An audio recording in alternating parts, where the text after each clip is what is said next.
today, the seminar, and it's just you and I, and this sometimes happens whenever we have a seminar, is really about how to build your defensive line, looking at your supply chain and how you can use your vendors as they're part of your supply chain. They're the ones that help make it happen. In football, you have the offense, and they're the ones that score the touchdown. They're the ones that make the points that we would expect to see during a game. But then it's up to the players, the defense, to protect that score. And if we look at that in the context of business, think about that the sales, revenue, executives, the sales guys, they're the offensive line. They're the guys that are making the touchdowns and scoring the points. They're the ones that are, making the money, so to speak. And the executive's kind of the quarterback, the guy that's going to run the plays and get those guys down to the touchdown. And then we, in the supply chain field, procurement field, we're the ones that have to defend that revenue. We have to defend that revenue to earn profits for the business. Yeah, we can spend money all day long, but if at the same time we're not, making that money profitable, then it can become an issue to do that.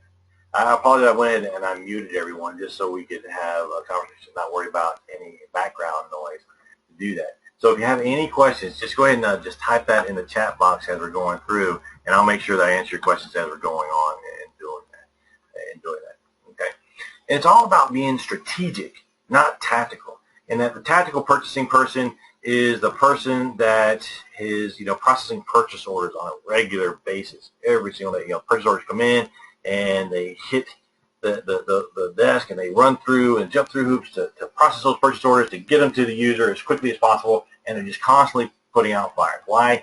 Because the user is not planning appropriately. So we're doing that. And think about it. Are you one of those? Are you in that situation where it's more reactive purchasing, or are you in a situation that's strategic sourcing? Are you kind of somewhere in between? Every organization is just a little bit different, and we want to make sure that we know where we are so we kind of know where we're going. And looking at things, this is why I'm here today, that I have a lot of experience in the military doing planning and building a base that can support operations. This is me with Colin Powell when I was at Embassy Guard way back when in the late 1990s. This is me as a captain off the coast of Kenya. This is a book I wrote based on my dissertation where it was supply chain management by the United States Marine Corps and what they had to do. And one of the biggest lessons learned from this was the building of that defensive line, so that when it came time to do the operations for the offensive to go into play, those guys had all the tools they needed to be successful. And then once they were successful, we had to continue to support those operations to make sure we could keep the points that we scored. Again, just as we do in business, we want to be able to keep the money that we've earned by using the profits and doing that. Our reality is that we're always jumping through hoops. It seems that we never seem to be able to get ahead. We're always frustrated trying to get people to do things, just too much to do, and it seems like we're always in a tug of war with someone just to get the basics of what we need done. If we can get those basics, then we can move forward and go a little bit more advanced. But it seems like we're always fighting back and forth against people. With operations, their failure to plan, with sales, and them making deals that aren't supportable. They say we can sell it for this, and then that's just something that's not going to be profitable. So we just seem to be jumping through hoops all the time, and we don't want to be in that situation. Instead, we want to be in a situation where we're strategic and we're able to calmly work through supply chain, except for the end of the year, which is always that. And what we will learn today is that there's opportunities and benefits for a supply chain defensive line. What are those? How do we develop our defensive line in a supply chain context so that you're always protecting what you've already earned? The benefits of supplier diversity on your line, having different experiences, different cultures across the line, so you have the successful line for what you need. How to have tryouts with your new suppliers, with the qualification plans and reports to assure your supplier meets your specifications. Think of it in the football team that you have those tryouts for those linemen to be able to do the job that you want them to do consistently and constantly the way you want it done, not having to constantly guess, well, I sent the vendor an order, but maybe they're not going to get it, or I'm not sure. What to look for when you're evaluating your defensive line's performance. How are you knowing that your supply chain is meeting your performance specifications? What strategies do you need to release people from your supply defensive line? Just like in a football team, when they trade people to other teams and when people go on, vendors may not meet your standards and you're going to have to let them go. And how do you do that in a way that's successful for your company and doesn't become something that is difficult to manage and do those things? This is a mind map of everything we're going to talk about today. It seems to be a lot, but the way it's organized, we flow through it pretty quickly in a way that's understandable. And if you'd like a copy of this mind map, make sure that you shoot me an email. I'm going to send it to everyone anyway. But if for some reason you're watching a recording of this and you want this mind map, just shoot me an email at randy@cpsmtraining.com, and I'll make sure that you get a copy of this. Well, let's get started. Identify the opportunities that you're going to use to build your supply chain. You build your defensive line. You're going to rationalize your supply base, meaning you're going to pick the best vendors possible for your specific supply chain. And it starts with, doing a SWOT analysis, strengths, weaknesses, opportunities, threats, and looking at your data, saying, where am I spending money? What type of vendors do I need, and what type of vendors do I have? Have I separated them into different categories? Do I have the tools to collect the information I need to be strategic, to manage my vendors in a way that is more strategic? So I'm building that strong defensive line that I can use on a regular basis. Have I segmented my suppliers according to region, according to commodity, according to any number of different ways that you could segment your supply chain to organize it in a way that you are successful and can focus and run the plays you want to run when you're running the defensive line to protect those profits. Suppliers can be segmented into 4 different tiers. You have your basic 4, your tier 4, your basic and approved suppliers. These are the ones that are just, are approved. They've met your minimum standards and you're there. And then you have some that you're managing their performance. Your performance is being managed. And then you have your preferred, ones that you call in the middle of the night to get the job done. And then you have your strategic, the ones that you have long-term relationships with, and the ones that you want to do business with for the long term in doing that. Those are the 4 tiers of supplier segmentation in doing that. And this is how you may categorize your suppliers. You may, you'll have your approved suppliers. You have your preferred suppliers. You have those suppliers that are partners for the long term. You have your certified suppliers, and we'll talk specifically about certified suppliers in a different webinar. And these are the ones that have met your quality standards. They're the ones that have gone through some type of process to where you can count on their quality every single time. Pre-qualified suppliers, those are those that are in the process of being approved. Certifiable suppliers, again, those are the ones that have the capability of being certified. They're going through the process. Of course, you want to keep track of your disqualified suppliers, the ones that you don't want to do business for whatever reason. Your debarred suppliers, the ones that have been absolutely prohibited from working with your company, and of course your diverse suppliers, because you may have some type of objective in regards to diversity spend that you're looking for, and that's something that you want to keep track of as well, so you can report those numbers when you need to in doing that with your company, if you have that kind of program. That wraps up how we want to get set, how we want to get started establishing that defensive line for our company. And then how do you manage that defensive line? How do you develop and manage those vendors to be strategic with you? And it's important to have good supplier relationships. And let me share with you a story as an example of why. And the example why is we had a person, I was listening to him speak, and he supplied stuff to different companies throughout the Caribbean. And there just happened to be a shortage of soda ash, one of the things one of his customers needed. And there was a shortage. And so he went to his regular vendor to get what he needed, and the vendor said, I have some, but I don't have any for you, meaning that that vendor did not consider him a good enough customer to set some aside for him. He had other customers that he went with. So you want to make sure you have those strong relationships with your vendors so that they're there for the long term, that they choose you over other customers and when they're doing that. And it may that you have confidentiality policies in place where you protect that confidentiality. If you start to learn things about those customers and about those vendors, you don't take advantage of it. And you have some type of policy in place, typical policies that we sign, non-disclosure agreements, and we don't take advantage of things that we may discover in the process.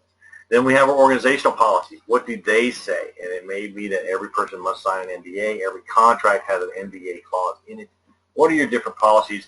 And the reason you want to print those is you want to make sure people know what they are so they can abide by them. And more importantly, you can hold them accountable to those things and doing this. Ways to promote relationships with your suppliers is that, there's many different ways. And the way to look at it is to consider what type of, relationship that you want. Just like any relationship that you may have with anyone in your family, in your personal life, you gotta nurture that relationship, keep it going.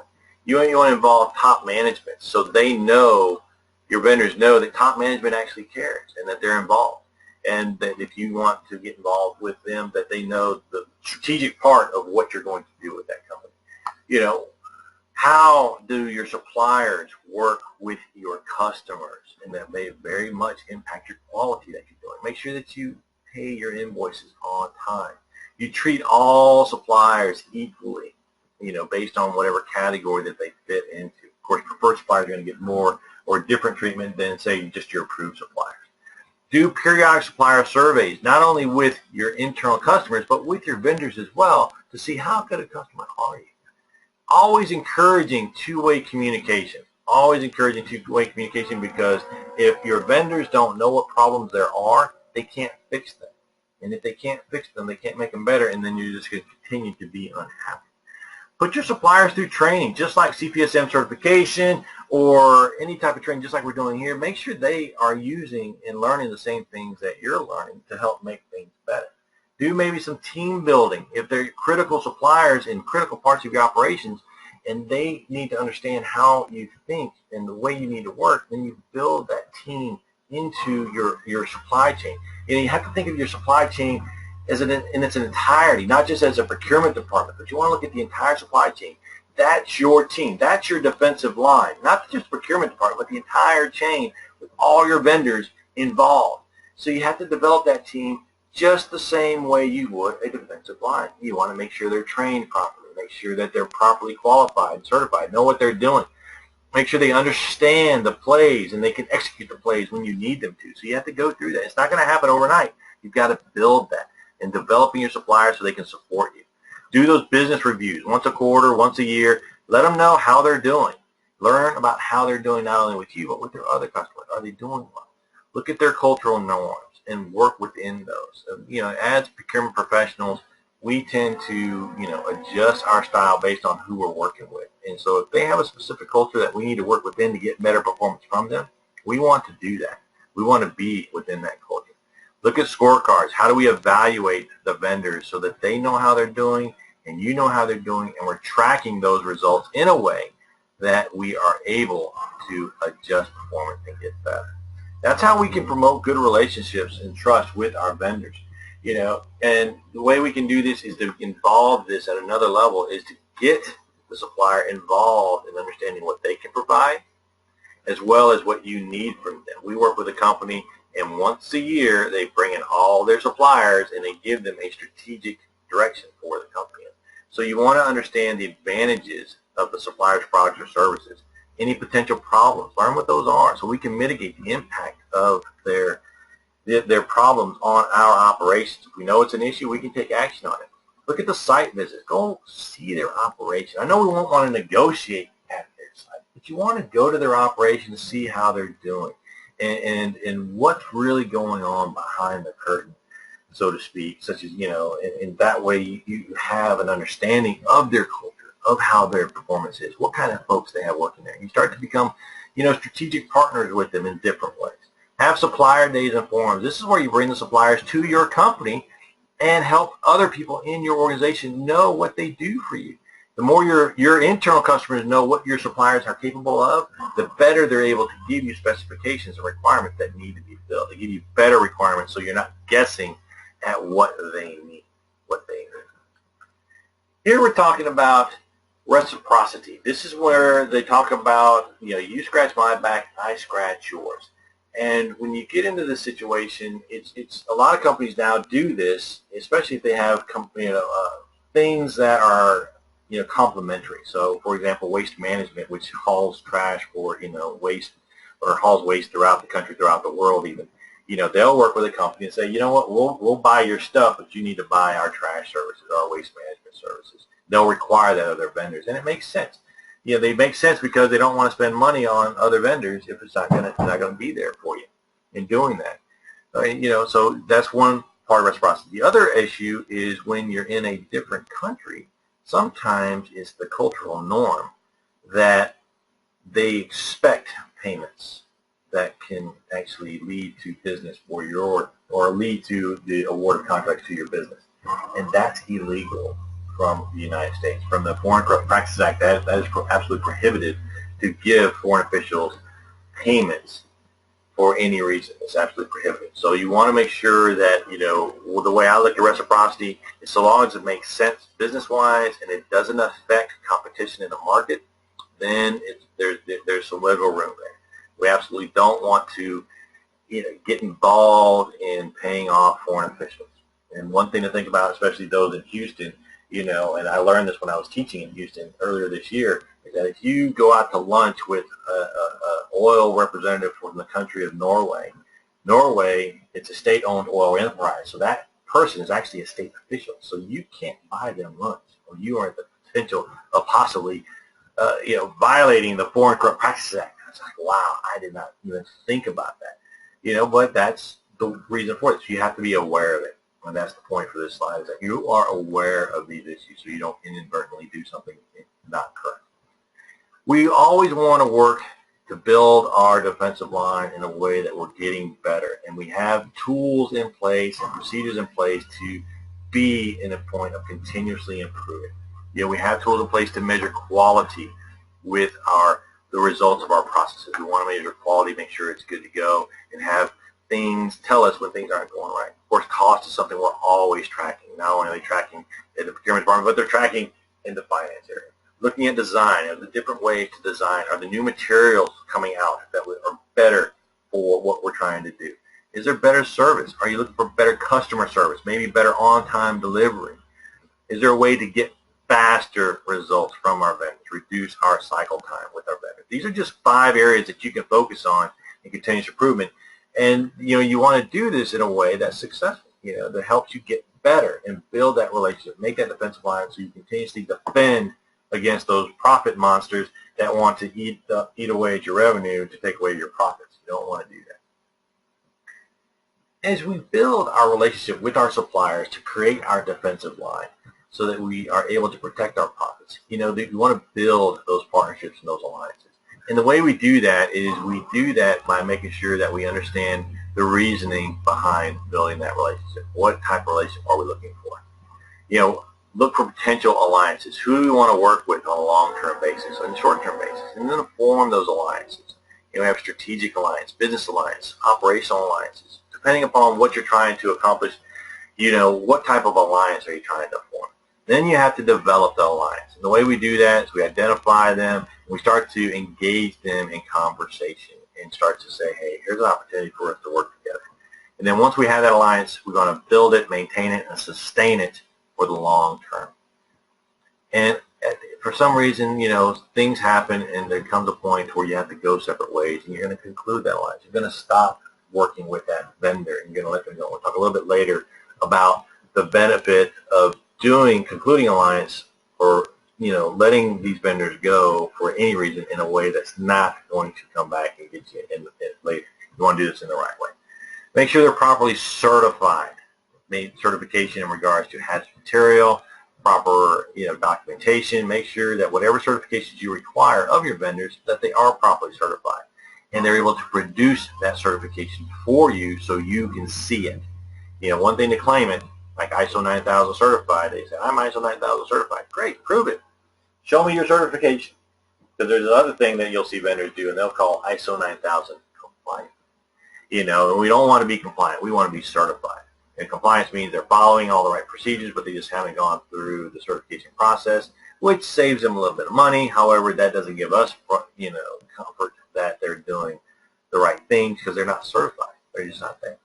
And then we always want to identify any potential conflict of interest, meaning you have folks on the purchasing decision process or in the purchasing decision process, and they have a personal interest in one of the vendors, where they may skew business one way or the other. So want to identify those conflicts of interest in the beginning, so that we don't have that. We always want to be above reproach. We don't want to have any a perception of improper conduct. And that's not just on the public side, it's on the private side too, because you have to defend your decisions. And if you have any type of conflict of interest, it's going to be hard to say, yeah, I picked that person for the best reason to do that. Reverse marketing is when we actually go after suppliers and making sure that we, if we don't have the right suppliers, we go out and get those suppliers. If we don't have enough suppliers, we go out and get more suppliers so that we have sufficient competition in our supply chain so that we're always getting the best value. Just having competition can make a huge difference for your vendors. Mentoring your suppliers, helping them become better suppliers for you, for your company. You want to make sure you go through that mentorship and give them the value, of being a vendor with you. Help them get better. And by doing that with supplier workshops and doing it, they become better suppliers, become more reliable, which strengthens your defensive line. Early supplier involvement is a concept where you bring in your suppliers to help you do product development. They understand the materials and whatever they're doing in a way that is much better than how we would understand it, because they're experts in what they do, we're experts in what they do. So you want to bring your suppliers in early whenever possible, especially when it comes to new product development, possibly reducing cycle time. They may have ideas that you haven't thought of because they've seen them in other places, or possibly even co-locating with your vendors, making sure that they have a spot that's close to you so they can immediately respond to your needs, whatever they may be. Okay. And then here, this talks about the different parts of supply chain management as a concept. In essence, supply chain management is putting the right stuff in the right place, the right time, the right quality, and the right quantity. If you can do that and all the processes that takes to make those 5 things happen, then you are doing supply chain management. And we are in a role of supporting the organization. We are here to help the organization achieve its objectives. So that's why we're going to build that defensive line so that whenever we get revenue, we defend it to ensure that it's a profitable revenue stream. And that's what our role is. We're more the defensive coordinator, defensive head coach on a football team, if you look at it in that way. When it talks about flow down to multi-tier purchasing agreements, here they're basically saying that if you have prime contractors working with subcontractors, that prime contractor is responsible for delivering the result to you as well as paying the subcontractors. And then we go through some type of process where we do value chain analysis, where we go through and look at all our processes and with a focus on adding value to the customer experience. Anything that adds value to the customer experience is maintained. Anything else is let go, or we eliminate it. How do we become innovative in our supply base? By working with our suppliers. We're going to go through a process that helps manage the breakthrough. And what we're doing here is that we're being innovative with our supply base. We're going to manage the breakthroughs, look at differences in culture, understand how we're going to make decisions when we're working with our vendors, our strategic partners, and then transforming that into something that's profitable. Talk about crowdsourcing here, looking at crowdsourcing ideas, as well as now they call it crowdfunding. But crowdsourcing is when you go out and you can use social media to get better ideas. And ideas on the table, you can get those ideas from the crowd by using internal communication, with the entire focus being on driving revenue and growing revenue. Our job is to protect the revenue. Their job is to generate revenue, and together we make a profitable company. That wraps up the biggest section for this particular teaching that we're going through today. Learning that developing those relationships is critical for our success in building a strong defensive line. Next, we want to make sure we consider the diversity of our supply chain, and that we have multiple different types of suppliers in our supply chain, such as minority-owned, woman-owned, veteran-owned types of businesses. And this does a lot for our supply chain. Not only does it make it stronger, giving us more suppliers, it brings in a diverse perspective, as well as it builds our local economy in a way that builds jobs, local jobs that support your organization for the long term. Lots of benefits for having a supplier diversity program. It could be policy. If you're in federal contracting, you definitely have a supplier diversity program. Sometimes it can be a challenge because these folks are small businesses, and when small businesses, they may not have the depth that you need to be successful. You want to make sure that you understand what your goals are. Do you have a percentage of spend that you're looking to do, Or are you just looking for a number of diverse suppliers? If you don't have a program, you may already be well on the way. Just ask your suppliers, are you a woman-owned, minority-owned type business? Look at what the impact is of doing small business versus going with some of your more established vendors that are out there. It always drives back to the customer in that you meet the needs of the customer. Just because you have a diverse supplier, if it's not going to help give you superior quality service to your customers, you don't have to go with it. When I mentioned subcontracting plans, all federal contracts require a subcontracting plan, which tells the federal purchasing person how you're going to use small businesses to help deliver on this contract. And the benefit, just from here, that's like the benefits is that, we have smaller businesses that are constantly looking for ways to please their customers. This is a good thing, something we want to do. And it's a socially responsible thing. The reason it's socially responsible is because every job that's created creates 12 other jobs in the local economy. When you consider the grocery store, the dry cleaners, the laundromat, the restaurants, and everything else that's going on there. So the better diverse spend that you have, the more you're supporting your local economy in indirect ways, not just direct ways. And that allows the business to be sustainable as well as sustains your supply chain.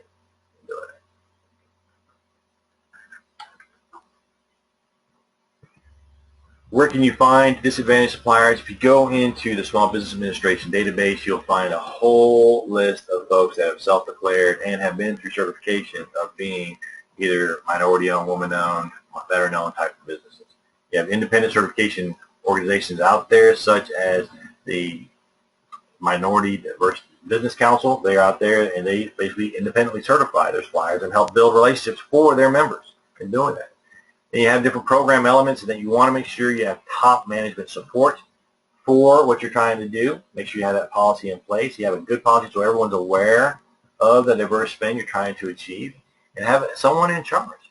It's important to have somebody coordinating the activity, going out looking for diverse suppliers to help this program be successful. And it's not only helping the program be successful, it's helping your company be successful with smaller businesses that help you achieve your business goals. Better customer service and more profitability. That wraps up our diversity spend and looking at diversity. And now we're going to say, how do I qualify my suppliers? How do I select the linemen I'm going to put on my defensive line? First we're going to understand, how do we communicate with our customers? That's first and foremost. What is that? What are our customers' requirements? So that's number one. Do they meet the needs of the requirement itself? We map our supply chain from beginning to end, from raw materials all the way to the manufacturing floor and on further out to delivering to the customer. And if you have to, reverse logistics, bringing the stuff back. Map every piece of it so you know what your requirement is. What is your quality standard that you have to have? So you know what your supply chain map, where you need different resources. What is the standard for quality? What logistics systems do you need to have in place to move one place from one point to another? What are their systems that they have? These are all different things that you're going to look at when you look at your different vendors. How are they talking to their customers? What does their supply chain map look like? How does it affect you? What are their quality systems in place? What logistics systems are they using, if any? Then you go into financial analysis. What is their financial strength of that company? Then you're going to gather all this information. And the best time to get this information is when you're starting to enter into a contract with them. That's when they're more likely to give it to you. Most of them say, we're a private company, we don't give that to you. However, if you need it, you can ask for it now. Then we evaluate our suppliers, saying what do we consider a good quality supplier? And usually it's based on experience. You want someone that has the ability to meet your needs immediately, be flexible, have a reasonable price. Are they quality? Are they meeting your customer service? Going through the different processes. Putting together your contingency plans, not contingency plans, but contingency plans. In that if something goes wrong, what other suppliers do you have that you can fall back on? Making sure that that's right there and those are clear so that you know what to do if one of those vendors happens to fall out for any reason. Next we're going to talk about is looking at the supplier's performance evaluation. So now they're on your team, you've built your defensive line, they're starting to work for you. How do you know you got the best defensive line possible and that they're actually working for you in the right way so you can keep them? These are all the different things that you can look at when we go to evaluate our suppliers. Are they properly utilizing their capacity? all these different things. These are many different factors. I'm sure you have more based on your vendors. Are they, most of the ones that we like to hear about or that we hear a lot about from our clients is delivery, on-time delivery is absolutely essential. Making sure that when they say it's going to be there, it is there. The lead time, how soon do I need to tell you I need something before you'll be able to deliver it? How flexible are you to my needs? If I have changes, are you there? Can you flex, or are you very stringent on this? But talks about electronic capabilities, can your system talk to mine? Especially with the internet today, we can work around that a lot of times, so that's not as important. And some things such as, being able to meet customer requirements, being successful on a scorecard, and being financially stable for the long term. Doing it. So lots of ways to evaluate our suppliers and analyze their performance. What I would offer at this point is really look at what you need from your suppliers and develop the criteria based on those needs. In that way, you can get better and better. Should you conduct site visits with your vendors? Well, it depends. There's lots of benefits for doing it, and it really comes down to time. How much time do you have to do these different things? One, you want to make sure that you have the time to do it. Is it going to be the right time to visit those suppliers? You let them know why you're coming to visit, so they can see, that it makes sense for them to do this. And it takes travel time, travel dollars, and you're away from your desk. So what is the benefit of doing this? As a site inspection team, who's going to look at what? Do you need your engineers to come? Do you need your quality inspectors to come? Do you need purchasing people there? Do you need safety inspectors there? What is the purpose of the visit, and do you have the right teammates to do that? What factors are you going to look at when you get to do that site visit? What I like to say, site visits help us see things that aren't obvious in the proposal. You look at, housekeeping. Is the place clean, neat, and orderly? Is everything organized the way it's going to flow? Are the employees engaged and giving good advice and aware of what's going on? Do they have KPIs that make sense? Are they following health and safety regulations? If a hard hat is required, has it been? Are people wearing it? Signs are up, people are actually wearing the safety equipment. Are there labor standards that need to be met? Are they a sustainable operation, environmentally friendly? Are they always looking to continuously improve and eliminate waste? Those are the things that you see by just walking around and talking to people. And more importantly, it's more and more in the news daily, information security. How are they securing that information? How do you know it's secure? What does that look like?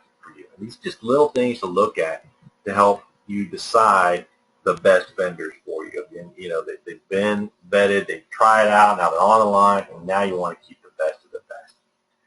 Sometimes changes within the supplier's organization you need to be aware of. Say there's a change at the executive level. There's a new owner, a new president, and that's pretty significant because you want to make sure that they are still aligned with you and that they don't have a different vision for the company. And if they do, what are you going to do about it? How are you going to find another supplier? So if there's any changes within the supplier's organization, you want to be aware of those changes.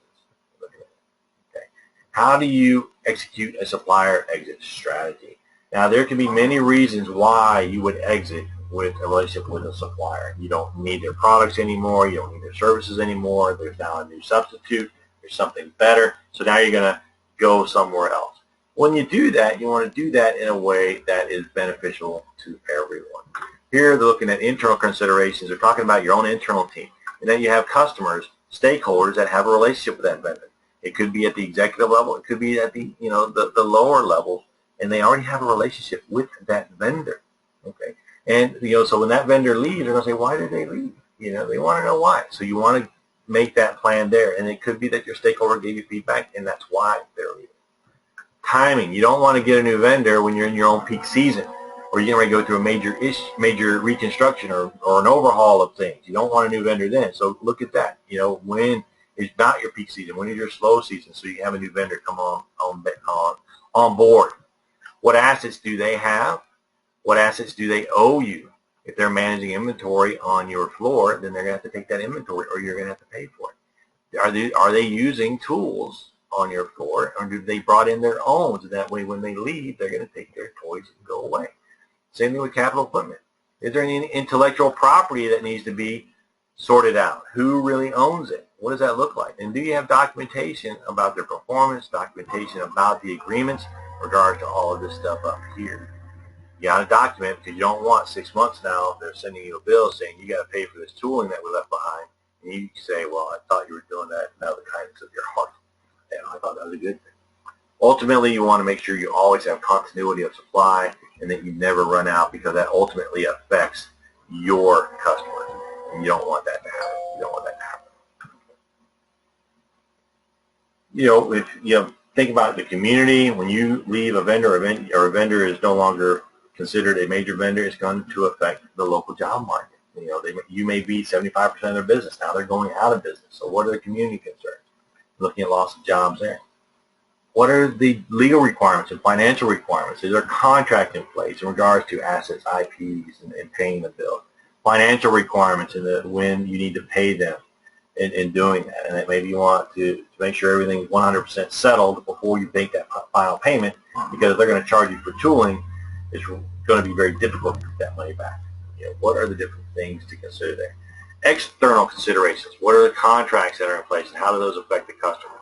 What are your customer requirements? What is their certification status? Have they lost their status? What assets do you own? Do they own? And what alternatives do you have for sources of supply? What are the different alternatives that you could possibly use, when you're looking for leaving a supplier? This is how you let people go. Now you're trading them off to a new team, but you don't want to do it at the detriment of your own team. Okay. In summary, we went over a lot of different things in how we can manage our supplier relationship. How can we build our supply chain team and that defensive line?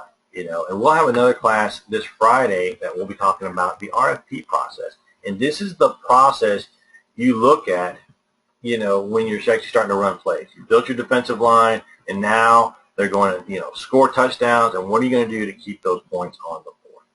Yeah, I appreciate everyone being here this afternoon. And again, I apologize for the technical difficulties. And if you've enjoyed what you've learned this afternoon, and we'll have an opportunity for questions here in a minute, go to LinkedIn. LinkedIn is one of the main areas that you see us in social media. And just let people know. Just post this comment. Learning great stuff. Supply Leaders Academy just expanded my horizons about supplier relationship management. I'm learning so much. That would be very helpful for us in there. So now I'd like to do is go ahead and open it up for questions. If anyone has questions, let us know what your questions are. Just raise your hand and either type it into the chat box or just raise your hand and I'll unmute it and then answer any questions. I'm doing it. So Linda, do you have any questions? I'll go ahead and unmute you. It's just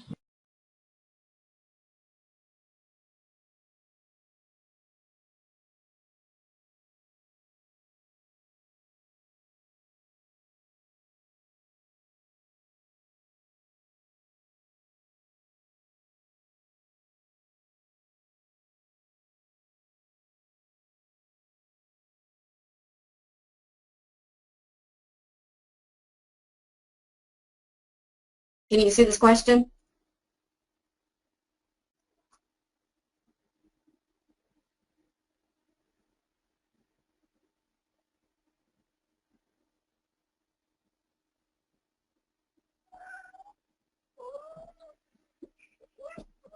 here I am. I'm back. All right. Can you hear me, Linda? Yes. Okay, good. So the question was, what type of format for scorecarding do you have out there? There was many different types of formats that you can use. You can use, the one that we most often see is that electronic survey that comes out. You'll get an email saying, hey, can you give us your opinion about the supplier? Click here, and they'll go in, they'll click there, and there'll be a series of questions asking with, not satisfied to exceptionally satisfied to exceptional performance to poor performance, and that's a way to collect a lot of data easily, much easier than doing a manual scorecard that you have to tally by hand. Another method you could use. The Go ahead. ones that I've actually put together were, having to do basically, I've done them where I've gotten them to download from a system. But then the last company I worked for, I basically had to do it manually. Oh, because we weren't able to download anything from a system, and I had to do it on a point basis. Okay. So I didn't know if, what type of, scorecarding that you've actually been able to do. We basically, a scorecard just evaluating their performance, and different survey tools allow us to do electronically, because manually just I could see the pain in doing that. Yes. Especially if you have a lot of vendors. It could be very, painful and hard and really not very efficient when you have so many vendors. Instead of having to send out one survey to, say, 100 vendors, you don't have to call each one. It takes so much time, and then tallying. I ended up doing it for my high dollar ones because it didn't make any sense for me to do it to a lower range. Right. Yeah. I understand completely. So, definitely let's use the electronic tools if you can, and then there's so many different tools out there. It'd be hard to say which one works. SurveyMonkey, as I'm sure you've heard, is free and available to you. The only other risk with SurveyMonkey is that they try to start advertising to you. So you send the link to your vendors, and they start getting advertising from SurveyMonkey or SurveyMonkey, and that kind of thing, and doing that kind of thing. What else? The other question I had was relating to data mining tools. Okay, very good. So to do data mining, first is to collect the data. So, one question you want to have is, do you have an ERP system that you use, an enterprise resource planning system that collects data throughout your organization? Do you have something like that? Okay. So that would be, what type of data is that ERP system collecting? If you have an ERP system, they may have a scorecarding module that you can get that you can start using. So, but that's first and foremost to get all that data into one database. If you have multiple databases, then you want to have a data warehouse where all that data is fed into that data warehouse and is translated to a common language. So then you can start to pull reports from that data. So step one is collect the data that you need to collect based on whatever analysis you're trying to accomplish. Once you've done that, then you go through the analysis, the data mining process, and just start to analyze it. And other tools, once you have the data, you can use Excel. Excel is a very powerful spreadsheet tool and for looking for trends and doing that. And the tool within Excel is called a data pack. Just go into options, drop it down. It's an add-on. Click that, and then you have all this analysis tools that you can use. So then you have the data mining where you have all the data in one place, and then you start to analyze that data, looking for trends and patterns in the data. Do you have a specific example of something that you're going to be analyzing here in the near future? No, I was just wondering. Okay. And then, so if you have an ERP system, find out what data they are collecting, and if they're not collecting the data you need, ask them to add those elements, meaning, how do we start collecting this data? And one place to start, is always a great place to start for us, is with the accounting department. Who are we paying, how much are we paying them, and what exactly are they providing for us? And if you start there, then you can start to break it up into more details. Let you know who you're spending money with, what you're buying from them. Then you start to categorize how much you're spending with each vendor, and then you start to get that commodities categorization. So then you can say, okay, we're spending too much money over here, or we're spending a lot of money over here. Can we improve that? Can we reduce costs? But the only way you can do that first is to be able to see it, right? And once you can see it, then you can Right. Doing that. Very good. What else? What other questions you got? You got me to yourself here. This is good. How would you be able to, besides going to like the internet, how would you be able to source out new vendors? Very good question. Well, again, so we'll take it from what I would consider an ad hoc approach, meaning that we don't have any systems and we want to put in this system of creating our vendor database. Okay. So we've been in business for a few years, so we have an accounting database of accounts payables that we've been paying bills to. So that would be step one. So we have their contact information, their name, their phone number, email address, whatever that is. And so then we reach out to them and we ask them to say, we want you to become one of our qualified vendors, and I need you to fill out this form. And whatever that form it would have in it is the information you consider critical, such as, of course, their contact information, then maybe their capabilities, and then maybe their size and what jobs that they are limited to or can perform on, past performance. And certifications is definitely something you want to make sure is in your database. And are they current? Do you have a copy of that certification that is in your database and doing that? So, that's how, step one, you start to collect that data and you want to maintain it in one system. And you mentioned you had an ERP system. Does it have a vendor database in it that you're aware of? I've worked with them before. Right now, I'm honestly in transition. Okay. So, but yeah, I've worked with that before. Yes. Okay. So as you find that new opportunity, that'd be a question to ask them. Is how are they rationalizing their vendor base? How are they building that defensive line, if at all? Are they even thinking about it? That's one way you can add value in those conversations when you're looking for other opportunities. Is step one I'd recommend is vendor rationalization, or where we go and we basically look at your vendors and make sure they're the best of the best. What do you consider a best vendor, and get that criteria from your internal customers, and that becomes part of your screening process.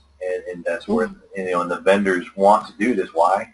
Because they want to be your vendor. If, Right. you're not the best, you're going to go somewhere else. So that's why they would participate in doing this with you. So that when you did send out an RFP, you don't send it out to 1,000 vendors. You send it out to maybe 5 or 10 of your best vendors, and that way you get very close to the right number. You don't waste a lot of time with people that aren't going to be successful anyway. Does that make sense? Right. What else? That's about it. I mean, you made a lot of good points that, you put it all together so that it made more sense to where you bring value. Right. So that when you're actually presenting this to everybody, you can say, this is where I bring value. Right. Where,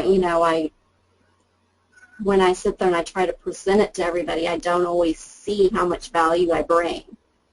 And that's why you have me. And whenever you get ready to present this stuff, we need to just talk on the phone or set up something like this, and I'll help you tweak it and say it in a way that's going to get that value. In doing that. Yeah. Because that's something. Go ahead. Yeah. Yeah, because, this is the one area that I really love doing is working with suppliers. Yeah. That's I always call it my caveat, because this is what I love doing.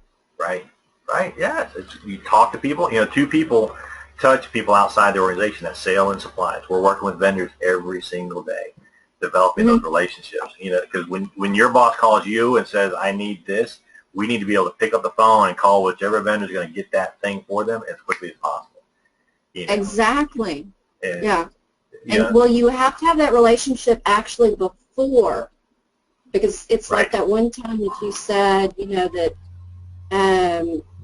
I can't remember who it was, but you said that one person said that they were told that they didn't have that product, but they were allowing it for somebody else. And I was like, well, see, I've never been in that situation because I've always had that relationship already established, so that person already knew me. So even if they didn't have that product set aside for me, I already had that relationship going with somebody so that I could sit there and go, but you know what? I really need this product. And they could sit there and go, well, you know what? Let me see what I can do. Exactly. So, Yeah. And some people understand it and some people don't. You're right. And now that they're laying off so many people, you're going, look, you just don't get it. They don't know what. Now they'll struggle. They'll struggle, and their costs will go up when they don't need them to go up. They need to, like we mentioned, set that defensive line against these profits. And the way you do that's with your vendors. And the way we do, we add value, just like you mentioned. We add value by doing that. We know how to manage the defensive line. The offensive coordinator, the quarterback, the head coach, they're focused on scoring touchdowns. We're the ones focused on defending the points that we already have on the board. Doing that kind of stuff. So you mentioned we're like the salespeople, but not. We make the company profitable. Salespeople make the company revenue. They give them money to spend, but we make it profitable in doing that.